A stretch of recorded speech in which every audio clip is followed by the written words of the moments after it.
Господине Земон, добре дојдовте во студиото на Цивил. И среќна нова година, среќен почеток на новата година работна и секако и на приватен план. Благодарам и на вас исто.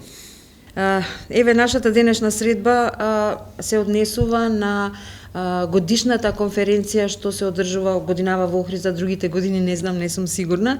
11-та поред. 11-та поред, да. Насловена предизвици на идентитетот, културното наследство, одржливиот развој или туризмот поврзано со нови кризи во организација на Центарот за напредни истражувања. Вие сте председател на Центарот? Директор, да. Нешто повеќе за ова, кога ќе се одржи точно? Мислам следната недела, јас како што гледаме 18, да. Во Охрид 18. Темата веќе, јас во насловот е веќе темата, меѓутоа малку повеќе кога ќе почне, зошто се одржува, дали е тоа секоја година, дали е на иста тема, дали е на... Да, значи 11 година поред, за време на или пред празникот Водици, кој што во Охрид е дали туристичка атракција поврзана со културното наследство, организираме една меѓународна научна конференција која што интердисциплинарно ги опфаќа идентитетите и културното наследство, заштита на животна средина, туризмот и медиумите. Беше на почетокот, сега малку помал интересираме од медиумите, меѓутоа новите медиуми се исто така прилично интересни, што се офаќаат во трудовите на конференцијата. И секоја година, во зависност од тоа што е некој поактивна или поактуелна тема во светски или регионални рамки, таа тема или ја додаваме, односно крос-катинг, да кажеме, на овие области, чисто за да науката даде свој придонес во современите процеси, појави што не се јавуваат. Нели, ова матата година прилично беше обележена поврзана со економската, енергетската криза и нели војната, че во главно тоа се кризи. Да, и пост-ковид кризата и сега веќе новата криза, да. Имавме за пандемијата преходните 2 години, ни беше поврзана со пандемијата, 2017 со миграциите, нели тоа беа активно да се случаваат миграциите, така што во главно некако кризата не престанува од една во друга, така. Па добро, ние сме идентитетот ни е во криза, 40 години кажуваат, ико не е така научно, меѓутоа луѓето така кажуваат. Идентитетот не е никогаш во криза, може некој да го доведе до прашање на во криза. Па тоа е негов проблем, ама идентитетот се развива, така ли во секој случај и да, кризите ние барем кажува и така и таа има една досадка анекдота дека ние во поредешниот, да кажеме, поредечните социјалистички земји сме веќе 40 години во транзиција да се во криза, а Западна Европа прв пат се запажа некоја посериозна, да кажеме, економска криза, иако имавме и криза и 2009 се сеќавате со економската криза што фати во Соединетите американски држави, тоа имаше нели финансиски импликации и во Западна Европа, меѓутоа во секој случај ова мјата година прилично ги одбележува кризите. Од таа причина и на отварањето го поканавме, ја прифати поканата заменик премиерот Фатмир Битичи, кој што беше на начин фронтмен на владата, како да се нашата држава ете соочи со овие пред се економската и енергетската криза. И поради тоа мислам најповикани и најзаслужените, да кажеме, и да биде на отварањето, да тој се обрати.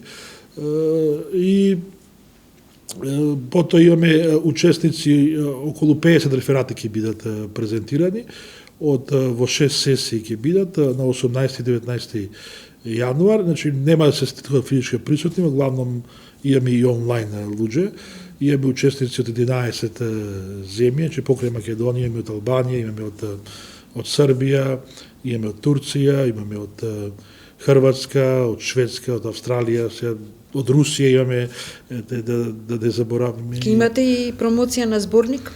Па секоја година ние трудовите од преходната година дали ги издаваме и ги промовираме во наредната година, така што трудовите од оваа конференција, која ќе се обработа, беше се конференција прилично презентација 10 минути, во главном со PowerPoint и се, и кажуваат, и тоа е добро што има дискусија и може би после авторот ќе може да ги консолидира текстовите и некаде во септември ги прибираме за да ги обработиме и ги објавуваме во зборник и до година повторно ќе го објавиме зборникот од ова годишната конференција и така на некој начин успеавме да направиме некоја традиција 11 година поред. Вака, би сакала, значи, во насловот имате, во насловот на конференцијата имате неколку точки, клучни зборови.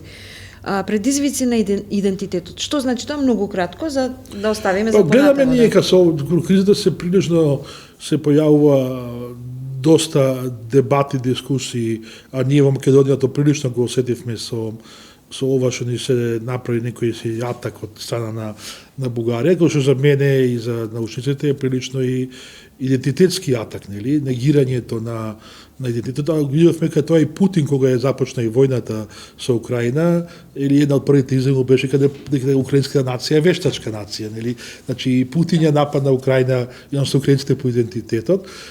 Имаме нешто слични уште дебати меѓу Србија и Црна Гора околу негирањето на горски идентитет, така што идентитетот е прилично актуелна тема. Да, нели? тука влегува веќе и културното наследство. Културното наследство, па ете, да. ние имаме со таа комисија што име заедничка со Бугарија за учебниците и за историските личности, кај гледаме и не само историја, но и прилично тие елементи на културно наследство се на некој начин се повторно на некоја си дебата, иако повеќе ние се грижиме во конференцијата или во меатите години да го заштитиме тоа културно наследство. Исто така знаете дека сега Охрид е повторно на тапет на УНЕСКО, нели во март се одлучи повторно дали Охрид ќе биде или не под заштита на УНЕСКО, што ќе се трни од листа или ќе се стави од таа листа на културно добро, светско добро под ризик. Па ние многу малку го користиме Охрид од таа димензија, значи Охрид е една од ретките и по територија, да кажеме, што е по заштита на УНЕСКО. Значи Охрид не е само градот, него тој е еден цело регион што ја опфаќа и Струга, и Поградец, и Галичица, и Јабланица, значи и Дебарца и така натаму. Прилично е голема територија. Другите што се по заштита на УНЕСКО се помали по територија.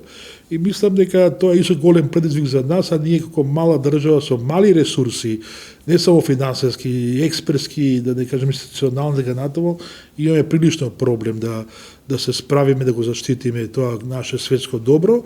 И можеби и ова конференција повеќе пати поттикнуваме да подразмислиме за тоа, да се направат одредени постратешки пристапи, јас се побојам тоа да имаме постратешки пристап, и на крај на краиштата да донесиме и експерти од светот. Ние главном сакаме да ние во Македонија го решаваме, а тоа е преголем залог за ние пред сите и финансиски. Значи ние немаме толку средства да можеме да се справиме со толку голем регион што е по заштита.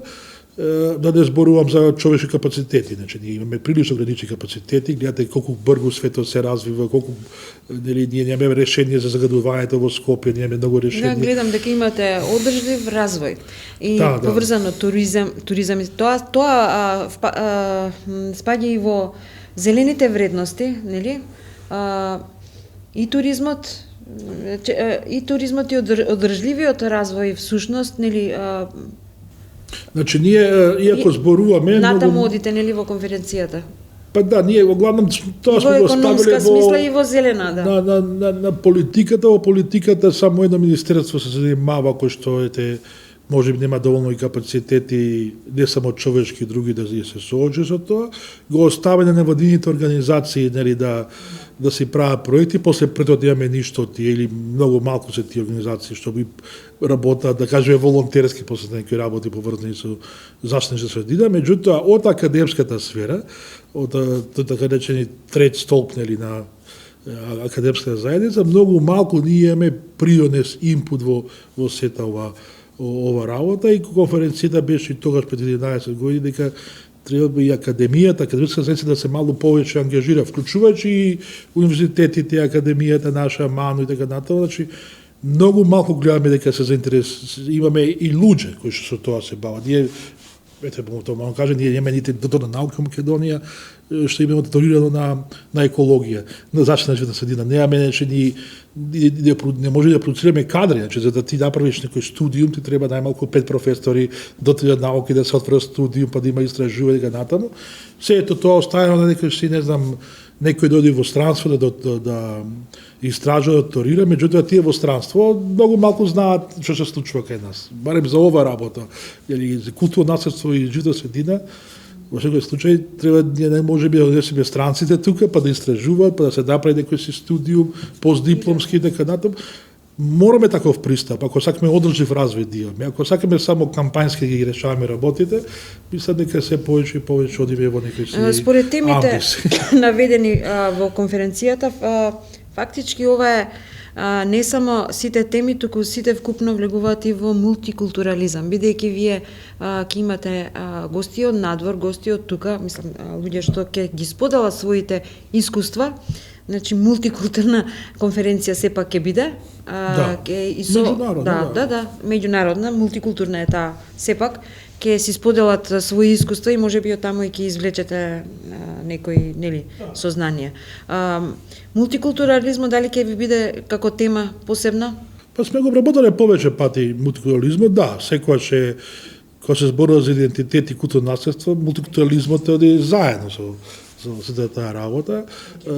Да, и мислам дека ова година немаме баш за мултикултурализмот, тема преходните години сме имали за интеркултурализмот, за мултикултурализмот. Не е исклучено, меѓутоа во сите тие дебати кои се зборува. Знаете, тоа е многу широка тема од науката. Ете баш имавме прилика пред некој ден или да имаме со Цивил баш убава расправа. Мислам поздрав и до Цивил што ете и академската заедница ше повеќе.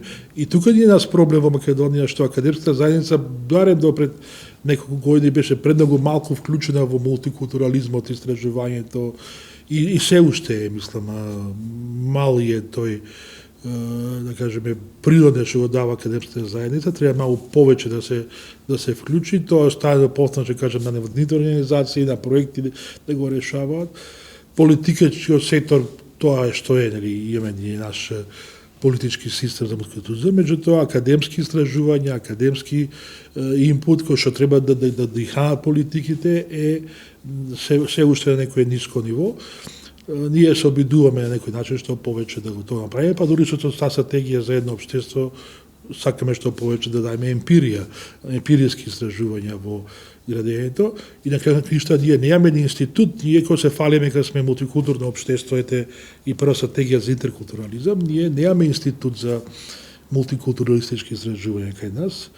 Може би тоа е нешто што треба, иако има веќе доволен кадар да може тоа да го формира, меѓутоа може би една тема која што треба да дебатираме, ако ние се фалиме, ако водиме на мултикултурализам, нели, како политики да се градат кај нас, значи тоа не може без научни истражувања, да се разбереме. Така да и тука мало ни фали во некои си, да кажеме, димензии кои што треба да ги развиеме. Да го привршиме, да ја привршиме средбава, еве со една да речеме перспектива за следната година. Од сите овие теми што ги чепнавме помалку, една перспектива ваша за 2023, кратка. Па пред се мислам дека треба да ги дадеме си цел свет, мислам да даде поголем напори да запре ова лудило од војна што има во Украина, бидејќи тоа не е само што трагично гинат невини човечки животи во таа земја, се гледаме дека цел барем ние што сме во Европа и во регионот дека имаме прилично последици од таа војна. Таа војна може би не е само локална, него е малку и порегионална, дека имаме консеквенции на Балканот, повторно се повампируваат некои си конфликти што беа во не така далечно минато. И мислам дека тука треба да бидеме прилично будни, да не дозволиме да некој си бран на национализам, на шовинизам, не знам, на омраза меѓу луѓето да постојано се разгои на Балканот, доста беше во Балканот, нели, од ксенофобија, така го кажуваме, дека мисля дека да учивме доста лекции на Балканот и ова што се случува во Украина на некој начин, некако некој си дежаву што се случуваше во Југославија. Да тоа, значи, прекини, да економската криза и инфлацијата што побрзо, нели, ги решиме, овие проблеми што мислам дека ќе биде прилично голем предизвик, глобален проблем, што се однесува до, голем предизвик ние животна средина. Значи, ние не довршивме таа зелена агенда, која што треба да ја имплементираме, повторно не останува само во некакви си пише и во хартија, значи многу малку имплементираме. Треба можеби цел систем, ние сме мала земја. Можеме цел систем да го преструктурираме и да почнеме да го развиеме нашиот стандард, нашето живење, таа зелена агенда. Пример ни е најдобар Словенија, може и таа земја да не биде кој репер, слична по територија, слична по население и така натаму. Нормално да сме слична по структурата на образовни профил и така натаму, тоа треба да го развиеме. И ете ние повторно како центар на конференција ни доаѓа на наша колешка од Словенија, Бреда Мулец, ете ги поканувам во вторник истата таа професорка, односно не само професорка, таа е прилично активна во државната управа на Словенија, била директорка во Министерството за животна средина на Словенија, значи една од тие креатори на тие политики на одржлив развој во Словенија, а знаеме Словенија лани ја прогласила за земја број 1 на планетата Земја по животна средина.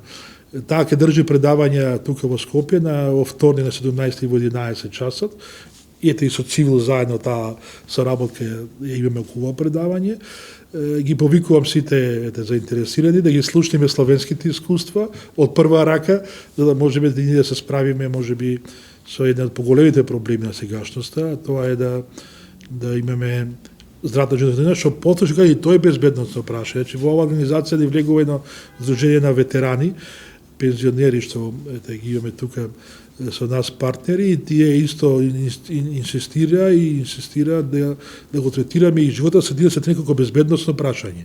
Ако ние ова загадување нас ни влијае значајно во здравјето на луѓето, значи тоа е во секој случај на некој начин и биолошко оружје, да кажеме, и безбедносно прашање на висина, и треба да поразмислиме од тој аспект.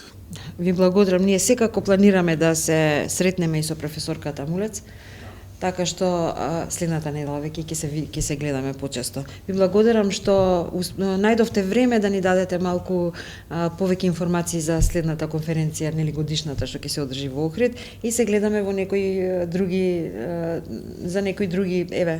да речеме поубави работи. Ова е исто така убава, но за некои поубави па да разговараме. Благодарам на Цивил кој што секогаш сум расположен да споделиме со вас убави работи, која што од Цивил и мислам една од ретки организации во Македонија, која што ја дига свеста, алармира со време и дебатира за прашања кои што не толку се дебатираат кај нас. А ние може да имаме развој само кога се дебатираат проблемите.